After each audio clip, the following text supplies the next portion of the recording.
Okay, looks like this thing will not work. It won't work. Okay, fine. Yeah, sure. Okay. Okay, sorry about this. Yeah. I think your system doesn't seem to support a Mac, huh? Okay. So you want me to email it to you? Or?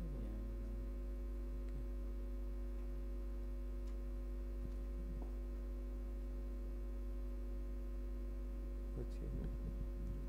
Okay.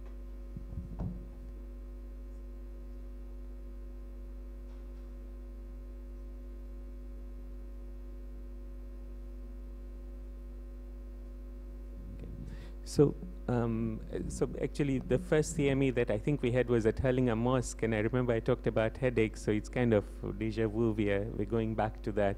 So I hope this eventually does well work, or we manage to. Or it won't work. It's asking us to. It won't work to email, except if you put it on Flash. Okay, we haven't had this problem with the Mac before, but looks like this system is not compatible with the Mac at all. So I just wanted to talk about migraine in particular and an approach to migraines, and basically discuss what one would do when presented with a patient with migraines. So just to take ourselves back, I mean, headaches are common. 85%, 90% of people will get a headache some point in 1 year, and certainly in a lifetime. Of the headaches that bring people to doctors are migraines. And migraines have been there all along in life. And as a matter of fact, if you read the biography of the Prophet ﷺ, he himself possibly had migraines. So he suffered from headaches, and there's a suggestion he had migraines. There's a suggestion also he suffered from post-traumatic headaches, and certainly his final illness, which led to his demise, he suffered from severe headaches, fever, and he probably had a meningoencephalitis. And indeed, Professor Adam, who is not here today, has posited that perhaps he had brucellosis, and that led to his demise. So obviously we don't know that for a fact, but that's been a hypothesis. And headaches are also mentioned in the Quran. There is a verse in the Quran that talks about how one will be rewarded in paradise with drink which will not lead to a headache, referring to a hangover kind of headache. And so headaches have been there, and headaches remain a problem for us in our lives, and result in considerable difficulty for many of us. And headaches are now, and migraine in particular is considered one of the 5 top leading causes of disability in the world. So if you look at the Global Burden of Disease study, which has just reported in the last few years, and publications are continuing to come out on this, on the most recent rollout of that study, headache is actually considered one of the top 5, and indeed in young women of reproductive age, one of the top 3 leading causes of disability. So it looks like it has worked. Great. Okay. Thank God. Okay. So so we've all seen these migraines cause great pain and suffering, and I think I've referred to the verse, so I'll quickly. And there is actually a hadith from the Prophet ﷺ suggesting that having headaches and other afflictions could raise us a degree on the day of resurrection. But in this life as well, there may be a benefit in having migraines. So it's possible that the genetic predisposition to migraines may decrease certainly in women, decrease the risk of type 2 diabetes. And I think I've talked about the Prophet ﷺ and his experience with headaches. So headaches are a big cause of a big burden in terms of years lived with disability. So in Kenya, we have a population estimated to be about 50 million. We should have about 5 million people living with migraines, with only 16 neurologists. So that's about 300,000 migraineurs per neurologist. That's a huge burden. So, and that burden will be held in primary care rather than at specialist level. And does the problem of migraines affect doctors and medical people? And the answer is yes. I mean, in the last 3 months of this year, I've seen 3 doctors with migraines at different stages of their career. And in amongst medical students, headaches are common, and a third of them turn out to be migraines and cause, you know, significant disability and days lost in work. And this is data from medical students in Kenya. And for reasons that are odd, either migraines are a risk factor for becoming a neurologist, or being a neurologist is a risk factor for getting migraines.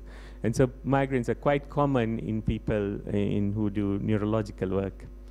But it's not just the headache.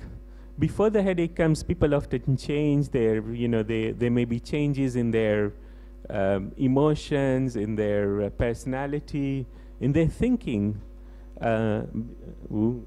before the headache, and then so I don't know why this is happening. Yep. Okay. So and sometimes the headache is preceded by an aura, which is often visual. So people see things. See some flashes of light or zigzag lines, and then the headache comes. And then after the headache, people often feel lousy for a bit. So how do you know that this headache is a migraine? So there's the International Headache Criteria, classification of headache disorders, and the criteria are quite solid, and they're used both in research as well as in. This thing is, I think these connections are very loose, and I think.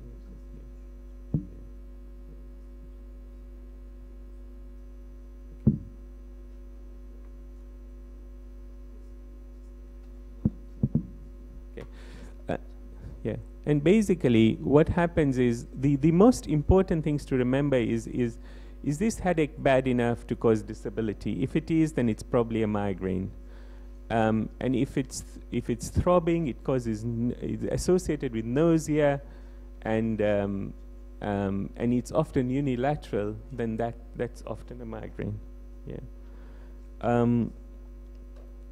So if in terms of the 3 important questions, and this has been studied in a study known as the Migraine ID study, the 3 important questions are: has this headache limited your activities for a day or more in the last few months? Are you nauseated or sick to the stomach when they have it? And does light bother you when this happens? I think if the answer to these questions is yes, then it's probably a migraine.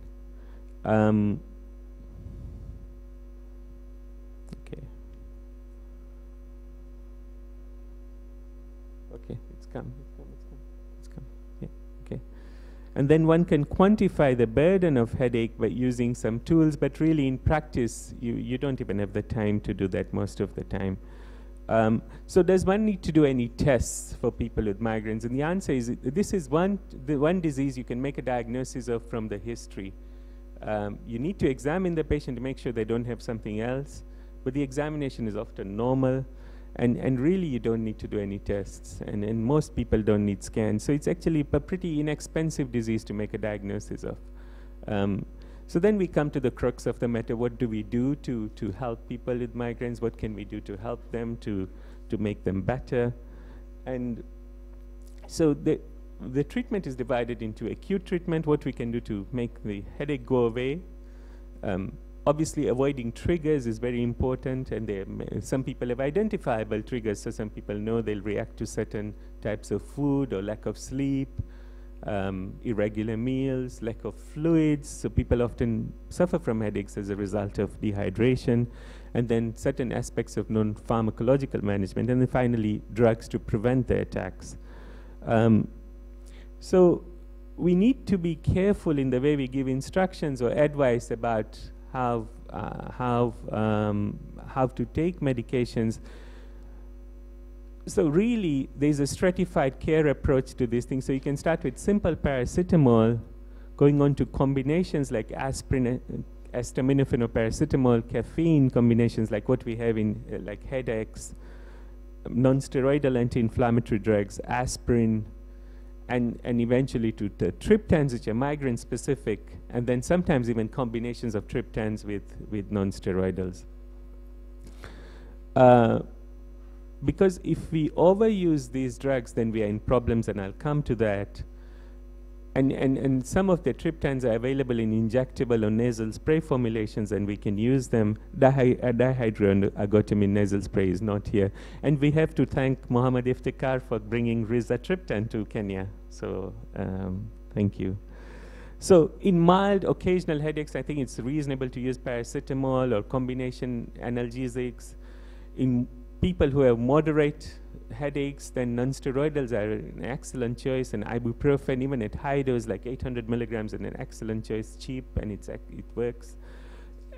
Any medicine will work best when you take it right at the beginning of the migraine. There's no point no point waiting for it to develop into a really full-blown bad headache. Take it early. And for severe headaches, you know, starting with a non-steroid, trying a non-steroidal for an attack. If that's not working, then going on to a triptan. If that's not working, combining a triptan with a non-steroidal would make sense. There is a new drug called lasmeditan, but it's undergoing trials, and it seems to show efficacy in treating people with migraines. It's useful because triptans are contraindicated with people with coronary artery disease or stroke, but this drug is safe from that point of view. And in people who come to the emergency room with a migraine, you know, there is one cheap drug that we all have in our A&Es, and that's metoclopramide. That's quite useful to give because it, besides handling the nausea, it can actually help terminate a bad headache. And sometimes one needs to use dexamethasone because it reduces recurrence of the headaches. Ketorolac is also a drug that has been available recently in Kenya, and that's a drug that one can use in an emergency room situation to kind of abort a bad headache. One thing always to remember is if somebody is getting bad headaches and they are on the pill, then look out for cerebral venous thrombosis because that can kill, and try and scan these patients, especially if their headaches are changing. And in prolonged headache, bad headaches, then considering a combination of a triptan, a non-steroidal, and metoclopramide triggers, and there's a role for graded exercise in yoga and some cognitive behavioral therapy. But if you take too much medication, one thing to remember is that you can get medication overuse headache, and this is defined as people who are requiring analgesics for more than 15 days a month, or triptans for 10 days or more a month for at least 3 months. And in this case, you have to withdraw the analgesics, and if they're taking opiates, then you have to taper them off, cover that with a effective non-steroidal, and institute effective, you know, acute headache management, and start prophylaxis for the migraines. And really, you want to start prophylaxis in people who have disabling headaches, certainly more than 2 disabling headaches in a month, and start with whatever medication you choose. Start low, go slow, and review therapy. You know, useful drugs in this regard are propranolol, which is widely available throughout the country, metoprolol, atenolol, and topiramate, which is also now fairly widely available. Valproate, but remember valproate is something you don't want to use in women of reproductive age. Amitriptyline, which is cheap and available, and verapamil. One drug that again has come into the market more recently is flunarizine, and it's widely available now. And riboflavin, which is a vitamin. Some people don't want to take drugs, but this is a vitamin, and it's safe, and has been shown to actually work in migraine prevention in young women. So make a diagnosis, get an estimate of how frequent this problem is, how disabling it is, withdraw any analgesic overuse, and consider prophylaxis and follow up these patients. There are some new drugs that are coming up, and they'll soon hit the market here in Kenya as well, but they're expensive. And these are monoclonal antibodies against CGRP, calcitonin gene-related peptide, which is central to the pathogenesis of migraines. And but they are very useful in preventing migraines. And there are some injection therapies, including botulinum toxin, acupuncture, occipital nerve blocks. And for the sake of time, I'll kind of skip over them. But even acupuncture has a role in preventing migraines. And then there are all these device therapies that have come up. They're not perfect, but they're useful things to think about. We don't have them here at the moment. In people who have menstrual-associated migraines, perimenstrually giving them a triptan or a non-steroidal, or sometimes estrogen therapy perimenstrually can be useful. And in migraine in pregnancy, the good news is that most people get better. And for acute treatment, really, paracetamol remains the mainstay. And if you really do have to use preventive therapy, then stick to propranolol or verapamil, though even these drugs have some issues. And if the only problem the patient has is the aura and not the headache, then using simple baby aspirin or lamotrigine can be useful. And in people with hemiplegic migraine, verapamil is the drug of choice, followed by flunarizil. Migraines can also occur in children, and there's an association now between, between childhood migraine and infantile colic. So colic may be a migraine equivalent. It's important to think about headaches, and it's important to, they cause a massive disability in this world, and I hope that this short discussion about headaches will prompt us to manage them better in primary care and refer, obviously, the people who need more help. And one other thing I would, as I end, would be to say that amongst the younger colleagues, let more people think about the neurosciences as a career. And if people want to talk to me, I'll be happy to. Thank you very much.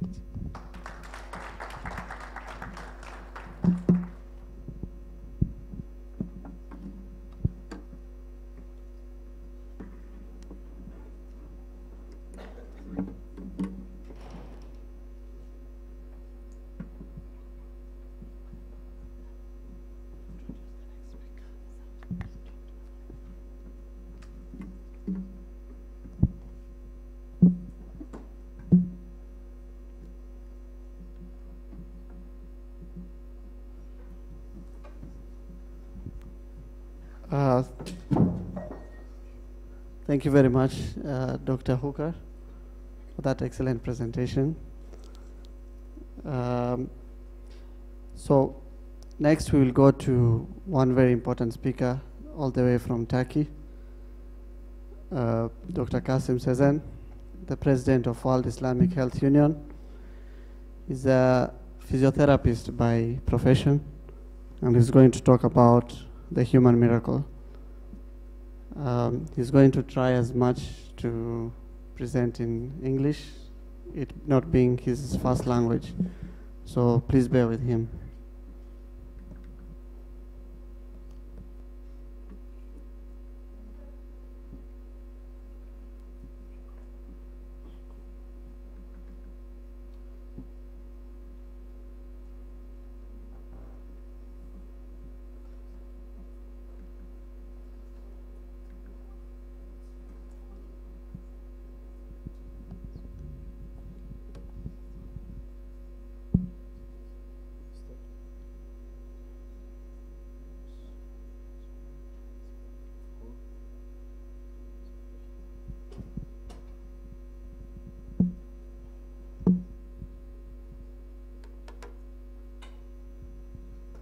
Bismillahirrahmanirrahim.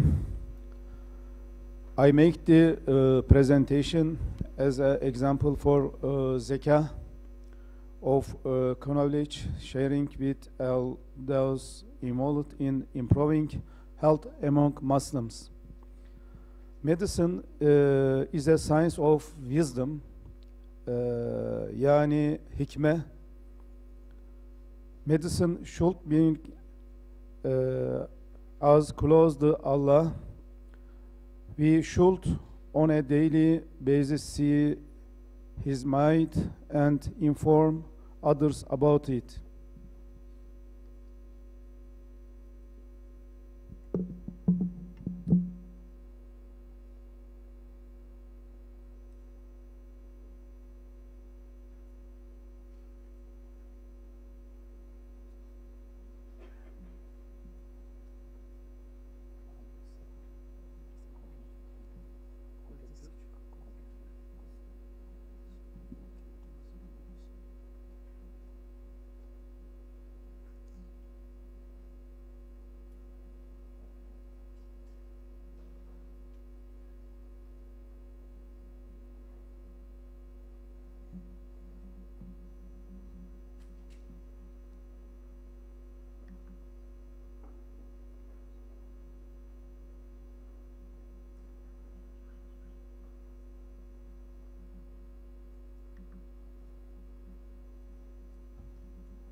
So,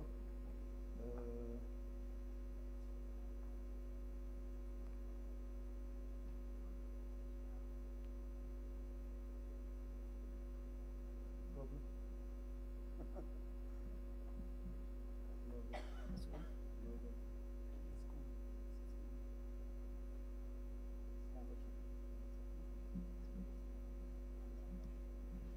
The multifunctional flexible structure of the human skeleton structure allows us to perform simple learn movements automatically. Although walking seems like a very simple behavior, it happens as a result of some implicit process and calculations that we are not aware of. Walking occurs as a result of calculation of many factors such as determination of the distance of putting feet on the ground, what kind of tonus the muscles, working at the same and opposite direction, how much they will strain and relax, which point the center of gravity of the body will be carried to. The necessary elements for a human to perform the act of walking are: 1. Carrier system to motor control. 3. Balance of coordination. Carrier skeletal muscular system. The spine, spinal cord, joints and ligaments are the mobile areas of our body.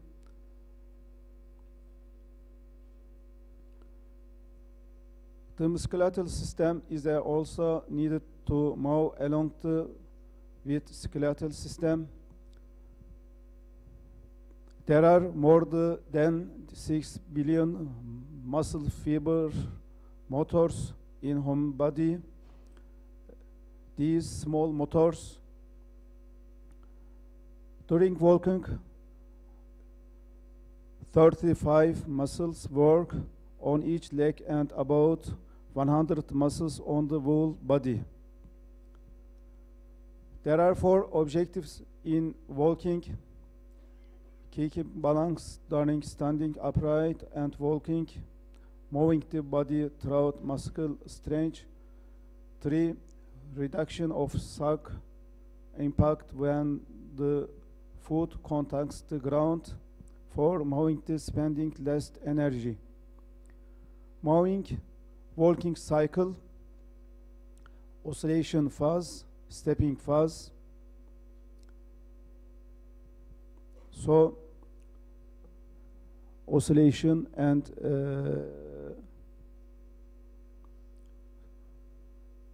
left oscillation phase and right oscillation phase, 37 percentile. The center of gravity of the body is in front of the 50 lumbar vertebra for a human that is standing upright.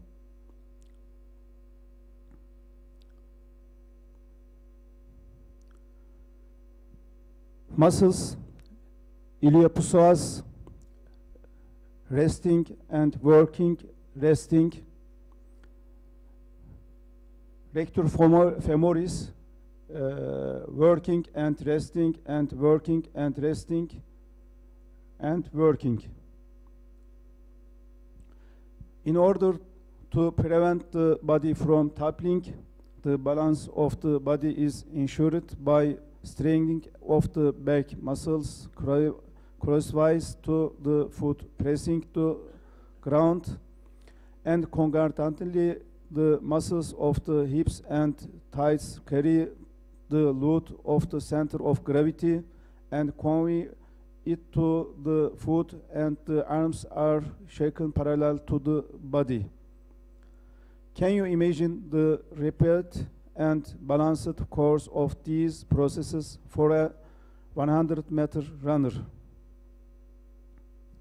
For example, the femur is capable of lifting a ton of weighting in an upright position. Femur of a pole vaulter is subjected to 1,400 kilograms of pressure when coming down to the ground. So, what makes these bones so strong? Cage structure system, skeletal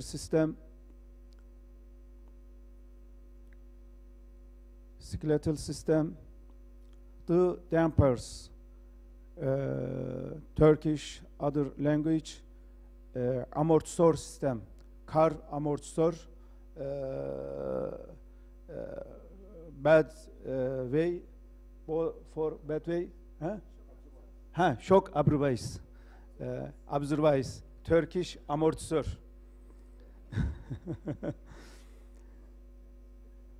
Okay.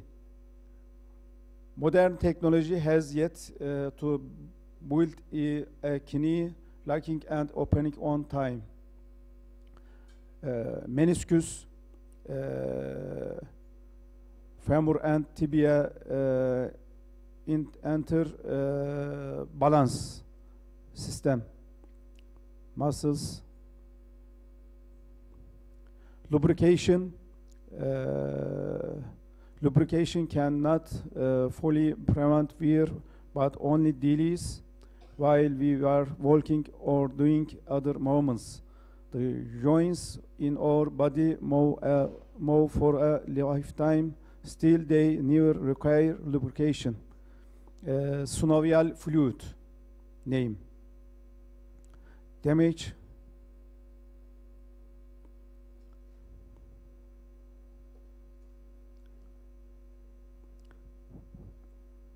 Protecting the foot against body weight. The flat foot will act as curvature when difficulty in walking. Buildings and bridges, same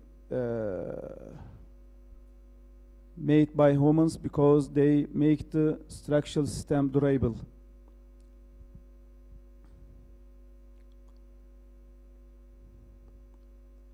Even Thought we stand on our feet throughout the day, we never think that sensitive tissues under our feet can withstand such pressure without damaging the nerves and thin veins. If we assume to apply the same pressure on our hands, we would face crushed tissues, exploited veins, and a black-blue skin on our hands. Grace and miracle of Allah. Our feet are protected by a special design thanks to the cushion structure to ensure even pressure distribution. So, how come the humans who have had this perfect system since its day of infection have this detailed structure without any engineers or designers?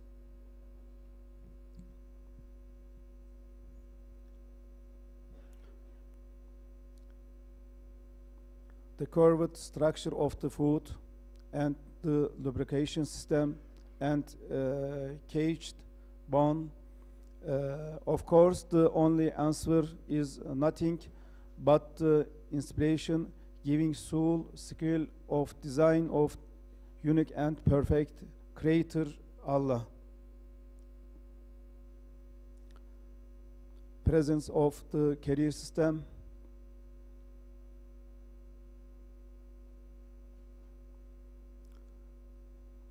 The connection of muscles and bones. Of course, neither the bones nor the muscles nor the cells that make up this tissue determine the structure of this connecting tissue. Neither the cell nor the tissue has a consistence. It is not possible to place this information in the cell in any way.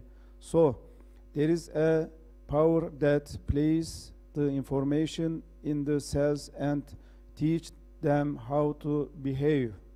Allah.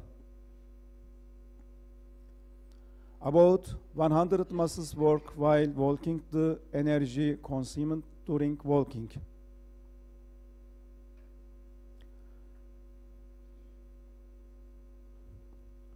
One hour walking, 100 calorie, motor centers and deep sensory. It is prerequisite for us the want to make a movement, and it must be fulfilled to stimulate the muscles associated with it. Electromyography system for walking.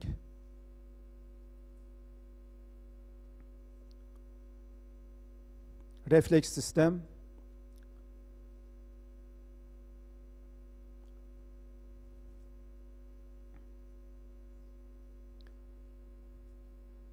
And millions of reservoirs that will provide this information are placed in the body.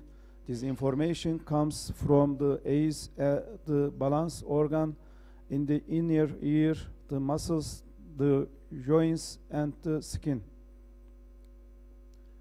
Within the muscle and joints, there are billions of small sensors, microreceptors, programmed to send the information of the current position of the body to the central nervous system.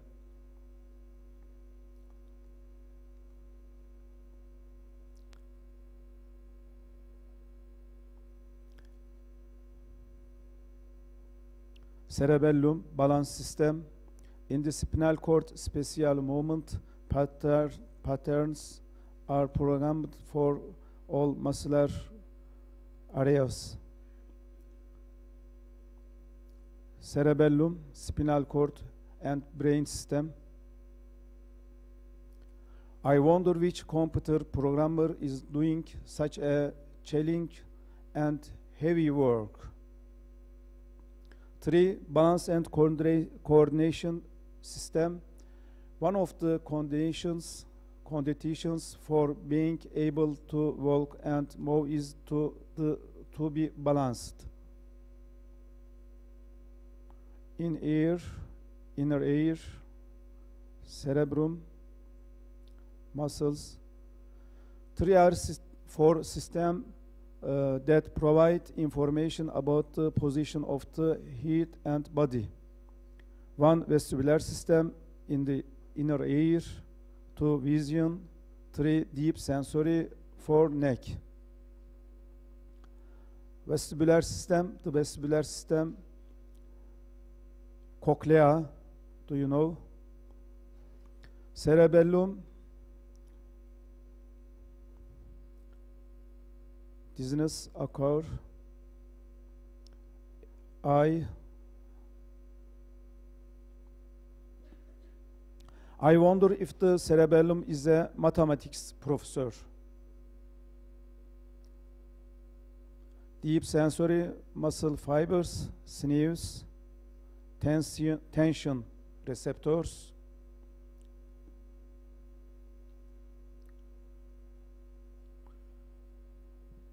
Visualize in your mind the acrobats that walk or ride a bicycle on the wire in circuits.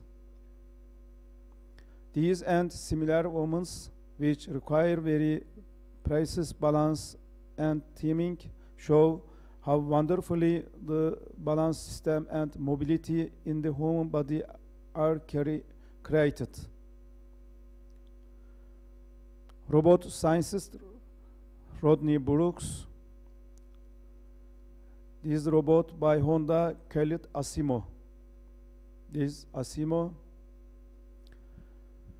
What has the Honda company done to earn this appreciation? Project cost $100 million. Project period 14 years. Technical teams of engineers and scientists work performed walking.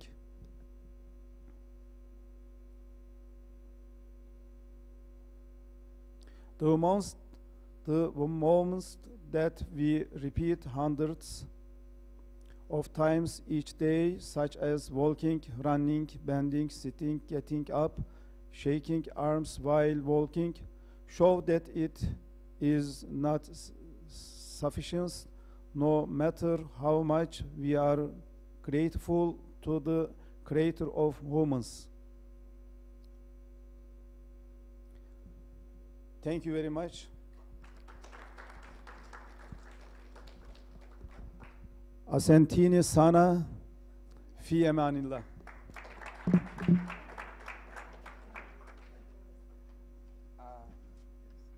Thank you very much, Jazakallah, Dr. Kasim Chezen. Now we come to Q&A session. This session was started by Professor Zahir Qureshi discussing maternal sepsis, then recognition of critical congenital heart disease by Dr. Bakari, and there was society's expectations from a Muslim healthcare professional, Sheikh Jamaluddin, approach to migraines by Dr. Juza Huka, and last but not the least, our dear visitor from Ankara, Dr. Kasim Sezen. So we welcome questions.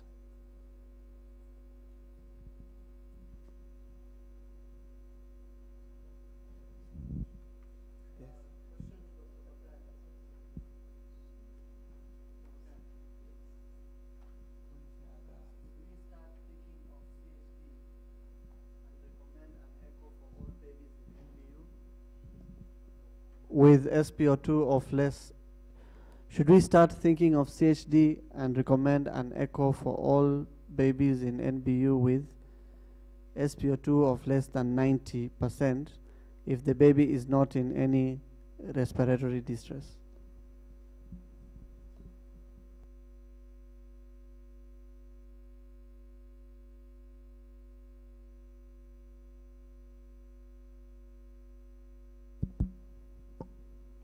Yes. As I've indicated, critical congenital heart diseases, these babies will be normal physically. There'll be no mama, okay, and they'll be breastfeeding well, okay, but they'll be having relative hypoxemia because of the ductus. They have what we call ductus dependent circulation. So if the SpO2 taken from the upper extremities and lower extremities is below 90, then I think they should be evaluated further using an echo and other investigative modalities.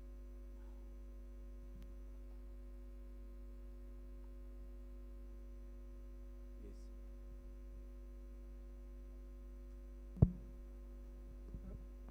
Are there any more questions? Yeah. Another one for Dr. Bakari. There is a perception that Coast Province has a higher rate of congenital heart diseases compared to the rest of the country. Are there any known efforts to try and pick, if it's 10 out of 1,000 deliveries, that's around 1%. Are there any efforts in any hospitals that you know of are trying to pick the congenital heart disease patients apart from the critical ones? And number two is, as part of the organizing committee for this KAMMP conference, I would kind of like if we can get nurses to get a session of that training just to pick up the critical ones for one afternoon. I think it would be really helpful for at least Mombasa and the coastal region as a contribution to the education in nursing care. Thank you. Okay, thank you very much. Okay, in Coast General Hospital, we have pulse oximeters, and most of the babies they are being screened with pulse oximeter. But I think this one can be exploited to the other county or hospitals. It is very simple. The pulse oximeter is very simple, and even training is very simple and can be done by the health personnel. Okay, I think this one can be done, and you can pick most of these critical congenital heart diseases, because most of them, they'll come when they're about to die, and there's nothing you can do. But if you pick them well, you can plan for their treatment. Any question for Professor Qureshi?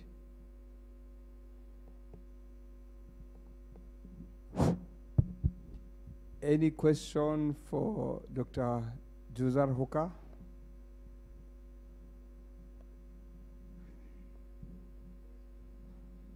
Yes?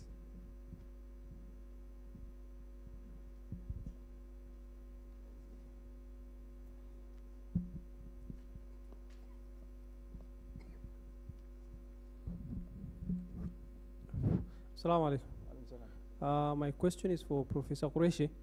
So, I come from an area where a lot of these investigations are not available, and a lot of post-pubertal sepsis are there. So, my question to her will be, if you want to start such patients on medication, which will be the best regimen to cover all the available agents causing infection? Thank you. Can I respond? I think with regards to puerperal sepsis, we have to go backwards and talk about prevention of puerperal sepsis rather than now looking at treatment.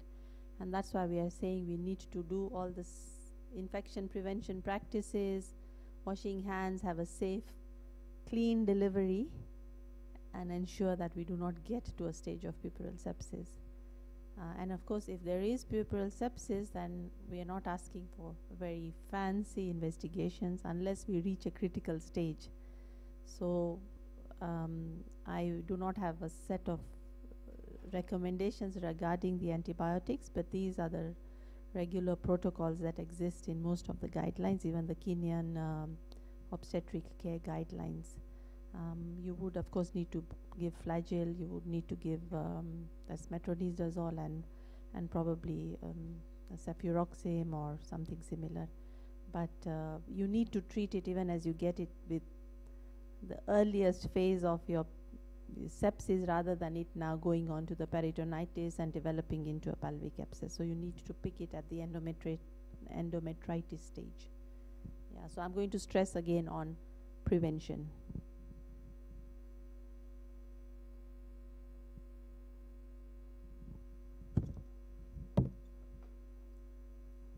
There's a question for Dr. Kasim Cezanne.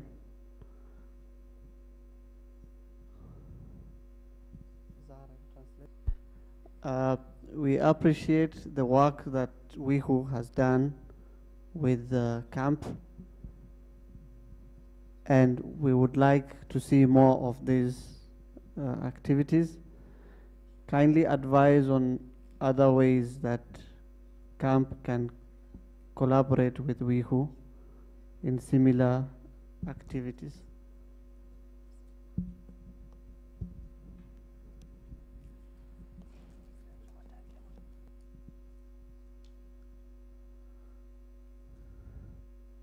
Biz Kenya'ya çalışmak istiyoruz. Kenya'da. İnşallah bu ekonomik olarak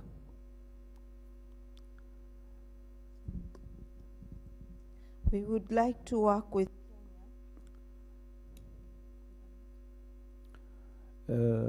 öğrenci değişimiyle hekimlerin Türkiye'ye gelip Türkiye'de kısa dönemli eğitim almalarıyla we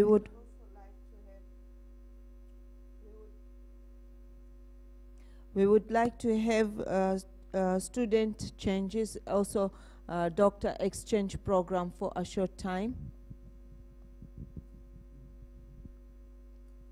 İnsani yardım programları var. Bununla da ilgili burada Kenya'yı merkez yapıp bu Güney Afrika'daki bölgelere yardım yapılması hususunda KAMMP'la beraber çalışabiliriz.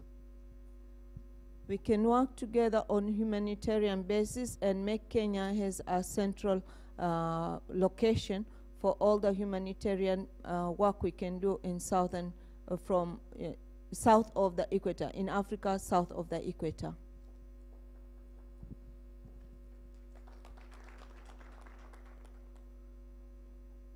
Sağlık politikalarıyla ilgili çalışmalar da yapıyor WIHU. Hükümetlerin sadece sivil toplum kuruluşlarının yardımlarıyla insanlara sağlık yardımı götürmek doğru değil. Hükümetlerin bu işin altına elini koyması gerekiyor.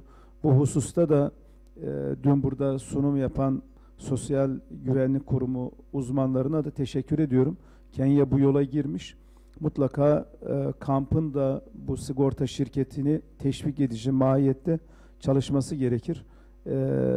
Onların Türkiye'deki sistemi öğrenmeleri için de biz Türkiye'ye davet edip Türkiye'de sistemler var. E-nabız sistemi. Bütün vatandaşların sisteme kaydolması ve onların güvenlik şemsiyesi altına alınması.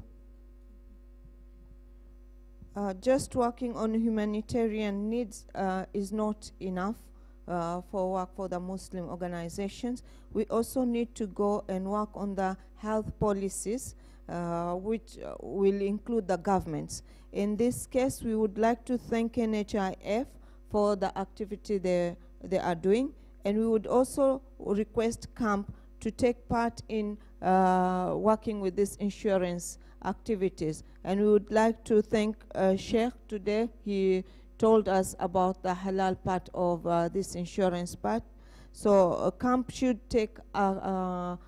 take action, and we can assist as WIHU to take action to increase the awareness program for this. And also we would like to work in a system to come up with a program whereby we can transfer the insurance systems from Turkey, because Turkey has got a very good system for insurance, and we have what we call the e-pulse system, e-nabuz in Turkish. It's the e-pulse system which we would like to transfer also to Kenya. In this sense, we can have some exchange programs whereby you can come and learn what the system is, and see how we can assist the government to come up with policies and have the e-pulse system also in Kenya. Kenya'daki Müslüman kardeşlerimiz bilsinler ki Türkiye'deki Müslümanlar, Türkiye hükümeti Recep Tayyip Erdoğan Kenya'daki Müslümanların arkasındadır. Onların sadece sağlıkla ilgili değil, bütün problemlerin de arkasındadır. Müslüman kardeşlerimiz bunu bilsinler.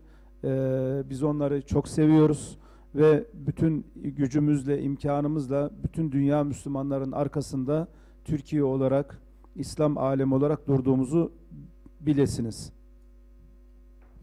The Kenyan Muslim brothers and sisters should know that Turkey is not only supporting the health system of Kenya, but our President Tayyip Erdoğan is also behind and supporting all the Muslim brothers and sisters in Africa and especially in Kenya in all ways which we can do. So we love the Muslim brothers and sisters in Africa, and we would like to support them in whatever we can. İnşallah Afrika, Asya, Amerika, Avrupa buralarda Dünya İslam Sağlık Birliği bölge toplantıları yapıyor. İnşallah yakın zamanda da Kenya'da bir Afrika toplantısı yaparız. Bunu ümit ediyorum. Tabii ki burada kamp yetkililerin, Ramazan Bey'in, Abdullah Bey'in de davet etmeleri, bu işi üzerlerine almaları önemli. The World Health Organization is carrying out different meetings and organizations connecting with health, and we hope that under the umbrella of KAMMP, we might have an African meeting with WIHU, and we would request our brothers, Mr. Ramadan and Mr. Abdullah, to take the role of organizing this, and we will be able to support them. Shukran jazakallah khair. Thank you. Now we will invite Mr. Shiva Prasad, the Chief Operating Officer, just before we lunch. This is one of the people who have sponsored this lunch from Avacare for a few remarks.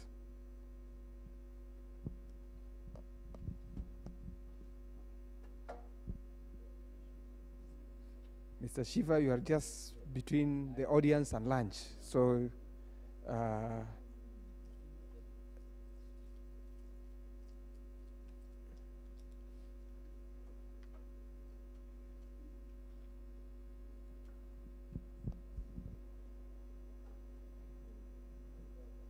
thank you so much to the association to have given us this platform to really talk about a little bit about our company and bit about the products. Yes, I am aware of the fact that I'm the last man standing before your lunch, and I'll make it very brief. As a company, Avacare is a company that is in Africa and for Africa. We are present only in Africa. Primarily, we are present in southern part of Africa, and then we've extended it to Western Africa, and now we are coming into East Africa. It's only in the last 8 months that we have launched the company in Kenya. And Avacare Kenya, it's known for the probiotics. We have got the concept into Kenya of multiple strains probiotics and indication-based probiotics, which is what is something that most of the doctors have appreciated. So I'll just quickly take you through the probiotic range that we have, and probiotics are basically the friendly bacteria or yeast based. Ours are the bacteria based. They are primarily symbiotics because they have a prebiotic in every probiotic that you will see of ours. We also have added an oligosaccharide, which is a prebiotic.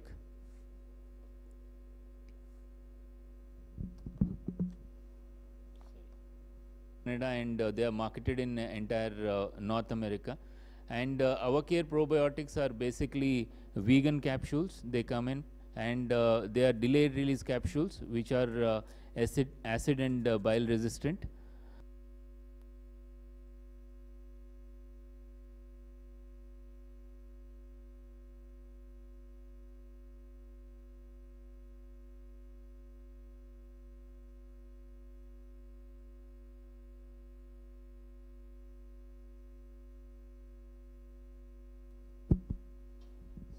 Hello.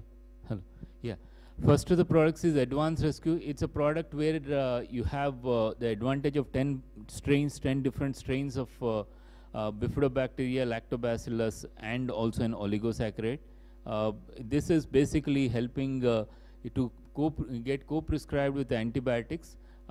Antibiotics obviously do quite a bit of harm to the normal flora, and so to get actually help from the whatever is the destruction that has happened to the normal microbial flora, when you co-prescribe Advanced Rescue, it really helps quite a bit. Also in irritable bowel syndrome, to basically to give relief from the symptoms as well.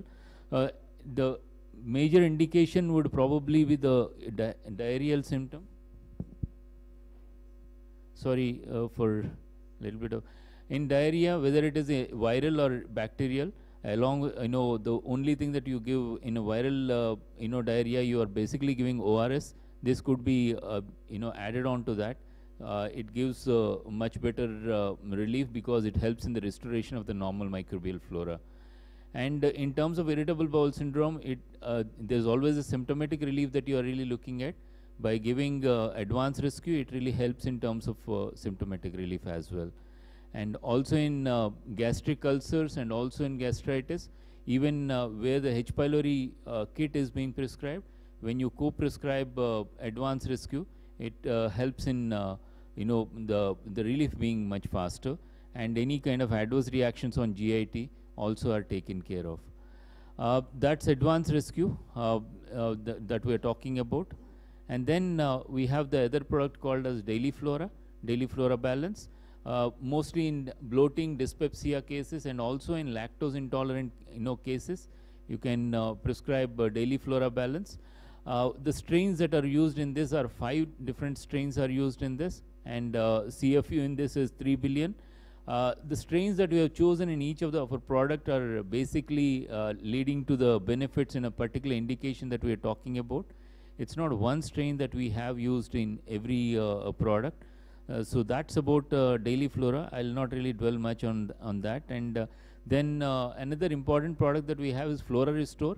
Flora Restore has got 3 of the probiotic strains which have got their role in terms of immunity, in improving the immunity.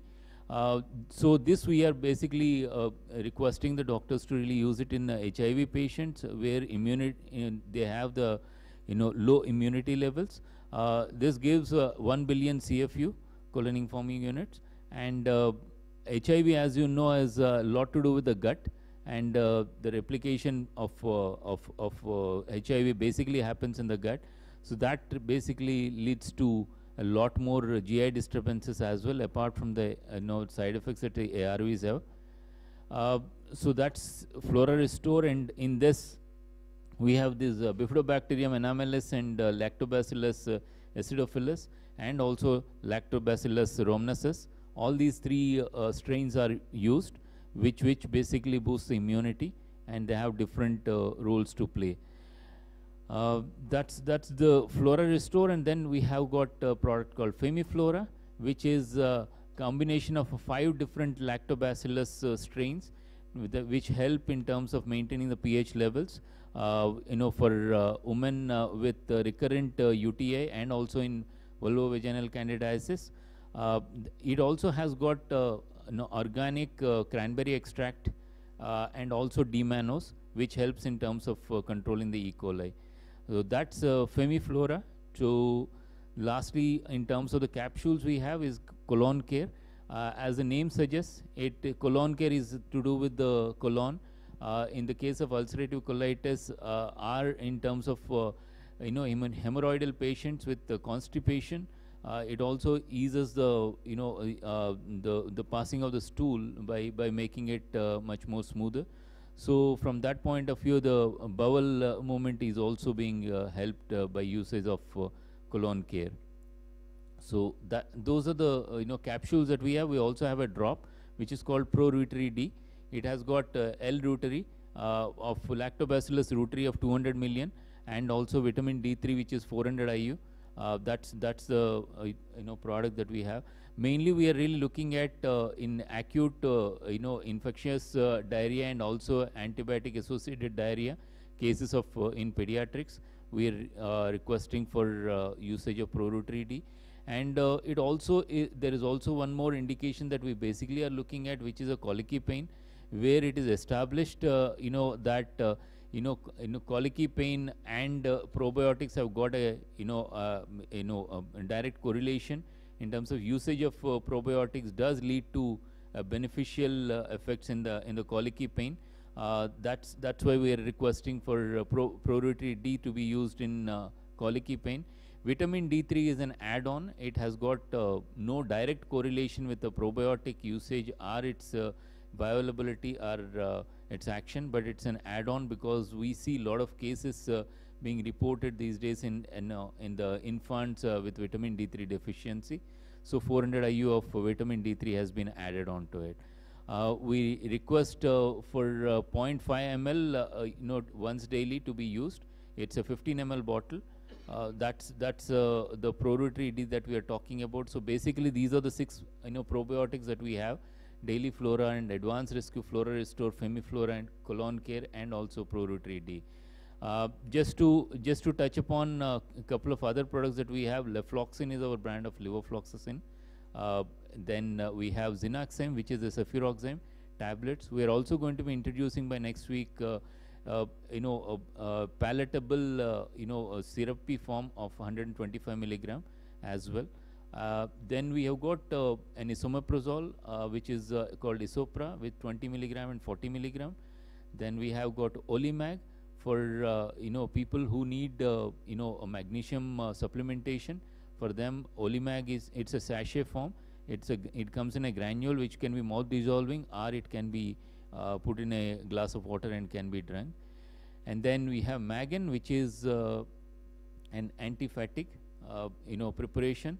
And Urocell is basically for BPH to be co-prescribed along with tamsulosin instead of finasteride. When you combine it with Urocell, obviously the side effect profile would be much better off, and it is proven that with Urocell the efficacy is as good as when it is combined with tamsulosin. It is as good as that of finasteride and tamsulosin combination. Eufol Plus is our brand of hematinic, which is ferrous bisglycinate. It has folic acid, which is 400 IU, 400 micrograms, sorry, I stand corrected, and also vitamin B, B complex, the entire B complex is there. But then we've also added vitamin C because of the ferrous bisglycinate molecule structure. We are able to combine vitamin C in the same formulation, which a lot of other molecules it is not possible to be combined. So you end up by co-prescribing a vitamin C. Here in this case, you don't need to co-prescribe. So the last product that we will be launching by next week is a brand of Etericoxib, which comes as 60 and 90 milligrams, which will be coming to most of you to really talk to you all. So thank you so much for giving us an opportunity to really present ourselves, and appreciate really the association for this platform. Thank you.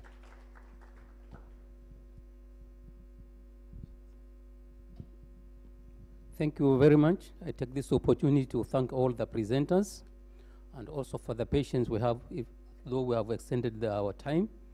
So I would like to invite a few questions, if there are any, before we break. And some announcements. We'll break for our lunch. We'll come back at 3 p.m. after lunch break and prayers. So some announcements. When we go out, try to collect our CPD points, and if the certificates also are ready, we collect. And then also we try to go to the exhibition centers to see some of the products who have supported us in this conference. Thank you. Also, we're given the forms so that please give back the forms for the feedback. Assalamu alaikum. Please we lag behind because we started very late. Please let's try to be here by 2:55. The earlier start, the earlier we finish. Okay? Thank you very much.